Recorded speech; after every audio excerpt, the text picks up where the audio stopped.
अपर्णा यादव को लेकर प्रतीक यादव के जिस पोस्ट को अपर्णा के भाई ने फर्जी बताया था, ना तो वह पोस्ट अभी तक सोशल मीडिया से डिलीट हुआ और ना ही उसके खिलाफ कोई एफआईआर दर्ज हुई कि किसी ने फर्जी तरीके से यह पोस्ट कर दिया। यानी कि मान लिया जाए कि क्या अपर्णा और प्रतीक का अब तलाक होकर रहेगा?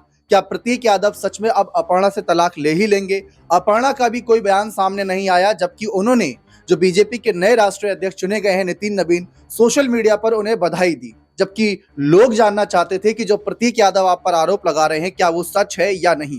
खैर, एक राजनीतिक तौर पर कहा जा रहा है कि अगर मुलायम परिवार से अपर्णा को हटा दिया जाता है, यानी कि तलाक हो जाता है और इनको अलग कर दिया जाता है, तो अपर्णा क्या करेंगी? क्योंकि भारतीय जनता पार्टी ने अपर्णा यादव को जो तवज्जो दी उसके पीछे का कारण यही था कि उनके नाम लेने से पहले, यानी अपर्णा यादव कहने से पहले कहा जाता है मुलायम परिवार की छोटी बहू।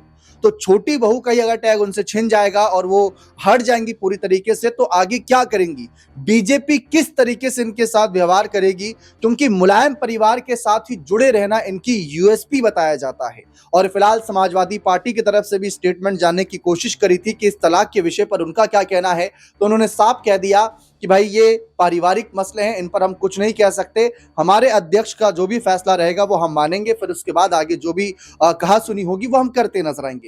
फिलहाल बीजेपी क्या करेगी? क्योंकि देखा जाए तो अपर्णा यादव लगातार बीजेपी को कई बार मुसीबतों में भी डालती रही, ऐसा माना गया, क्योंकि केजीएमयू विवाद जो था उतना बड़ा विवाद नहीं बनना चाहिए था जितना अपर्णा के वहां जाने से, वहां पर उनके समर्थकों से जिस तरीके से व्यवहार हुआ और उनके समर्थकों ने जो किया, फिर डॉक्टरों की हड़ताल की खबरें सामने आई, योगी आदित्यनाथ जी तक ये मामला पहुंचा, फिर अगर विपक्ष आवाज उठाता तो शायद ये मुद्दा और बड़ा बन जाता। तो बीजेपी के लिए भी समय समय पर कुछ ना कुछ ऐसे कदम उठाए अपर्णा ने जिससे वो अपना कहीं ना कहीं ये दिखाना चाहती थी कि मैं कितनी ताकतवर बन सकती हूँ, कितना ज्यादा काम आ सकती हूँ बीजेपी के। इसी मुद्दे पर चर्चा करते हैं अपने खास सहयोगी अमन सर से कि उनका क्या कहना है कि अगर सचमुच तलाक हो रहा है और प्रतीक अपर्णा से तलाक ले रहे हैं, तो पहला सवाल तो यही रहेगा सर। देखिए, वैसे पारिवारिक सवाल है कि क्या अपर्णा ऐसा होने देगी या फिर बचाव करने के लिए कोशिश करेगी कि प्रतीक को किस तरीके से जो भी उनकी नाराजगी है दूर किया जाए? क्योंकि परिवार परिवार है, पार्टियां कभी इस पार्टी में कभी उस पार्टी में, वो तो चलता रहेगा। लेकिन अगर तलाक की नौबत आई तो बीजेपी क्या करेगी? ये दो सवाल इस समय मेन है सर। देखिए, बिल्कुल पहली बात तो आपने जिस तरह से कहा कि पारिवारिक मसला है, तो जाहिर बात है इसमें कोई दो राय की बात नहीं है। लेकिन जब पारिवारिक मसला सोशल मीडिया पर आ जाए,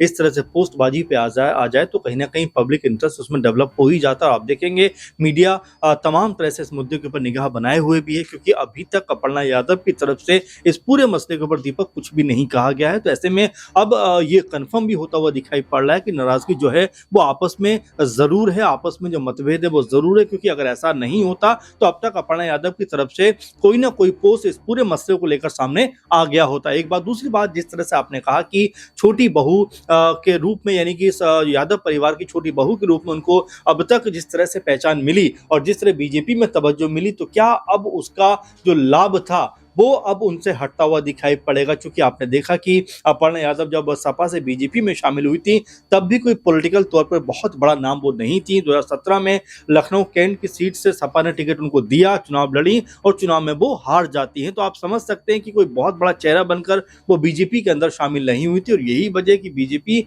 में भी जाने के बाद उनको कोई बहुत बड़ा ओहदा अभी तक आप देखेंगे नहीं मिला। जिस तरह महिला आयोग में उनको उपाध्यक्ष बनाया गया, उस बात को लेकर बेहद खफा दिखाई पड़ी थी और वो पद ग्रहण करना ही नहीं चाहती थी। आपने देखा कई बार उनकी जो मीटिंग है बीजेपी के तमाम बड़े नेताओं से हुई, फिर योगी जी से हुई और फिर जाकर उन्होंने इस पद को स्वीकार किया। तो ऐसे में आप समझ सकते हैं कि बीजेपी के अंदर भी अपर्णा यादव की जो स्थिति है कोई बहुत ताकतवर या मजबूत नहीं है। अब ऐसे में अगर उनका जो खबर आ रही है डाइवोर्स की, तलाक की, इसके बाद किस तरह की स्थिति पार्टी के अंदर उनकी बनेगी, इसको लेकर भी कहीं ना कहीं सबकी निगाहें लगी हुई हैं। क्योंकि अपर्णा यादव अब जिस तरह से बीजेपी में सक्रिय हो रही थी, चाहे बीएमसी चुनाव में जिस तरह से उन्होंने प्रचार प्रसार किया हो या उत्तर प्रदेश में तमाम मुद्दों के ऊपर बयानबाजी वो करती रहती हैं, तो कहीं ना कहीं अब उनका इम्पैक्ट बन रहा था। इस बीच जिस तरह से ये प्रतीक यादव ने पोस्ट करके कहीं ना कहीं खलबली मचाई है, क्या अब अपर्णा यादव का जो कद जिस तरह से मजबूत हो रहा था उसमें कोई कमी देखने को मिलेगी? और साथ में क्या बीजेपी के नेता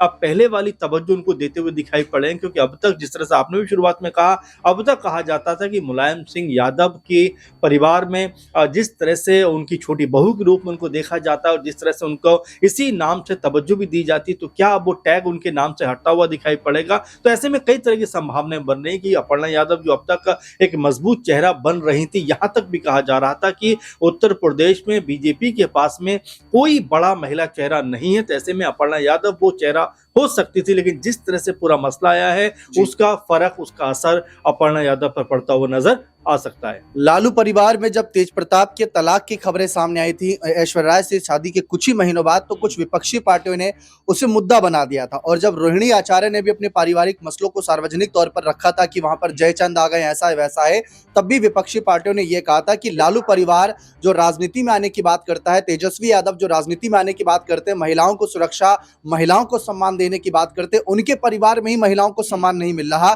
तो वो बाकी महिलाओं को क्या सम्मान देंगे। इसीलिए अब यही बात सपा परिवार पर भी आ सकती है, अखिलेश परिवार पर भी, कि वहां पर प्रतीक ने कैसे जो है अपर्णा को बदनाम किया, सोशल मीडिया पर ही तलाक दे दिया, जबकि ये पारिवारिक मसले हो सकते थे और कहीं ना कहीं चार दीवारी के अंदर ये मसले सुलझाए जा सकते थे। तो इस पर क्या कहना चाहेंगे सर, कि क्या बीजेपी इसे सहानुभूतिक मुद्दा बना देगी?